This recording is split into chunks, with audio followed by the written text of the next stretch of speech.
বাপের পুঙা মেরে আর কয়দিন খাবি? দিন রাত গাড়ির ঘাম পায়ে ফেলে কাজ করতে করতে আমার জীবন শেষ হয়ে যাচ্ছে।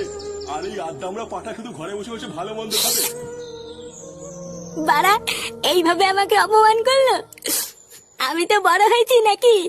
আমার কি কোনো মান সম্মান নেই নাকি? খানকির ছেলে আমার বিয়ে করাটাই ভুল হয়েছে। বাড়া আগে সিঙ্গেল ছিলাম, ভালো ছিলাম, আর এখন বিয়ে করার পর থেকে আমার জীবনটা পুরো তামা তামা হয়ে গেছে। লেওরা ভালোই সংসার করছে আমার। এবারা কে রে মাংস রান্না করছে? সেটা ভাঙা গন্ধ বেরোচ্ছে তো। হ্যাঁ বাড়া কতদিন মাংস ভালো মন্দ খাই না। কে রান্না করছে লেওরা এক পিস দিলেও তো হতো।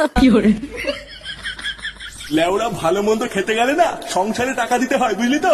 না হলে অন্তত হাতে হাতে কাজ করে দিতে হয়। আরে হ্যাঁ বাড়া, বাবা তো বলেছিল হাতে হাতে কাজ করে দিলে বাড়িতে ভালো মন্দ রান্না হবে।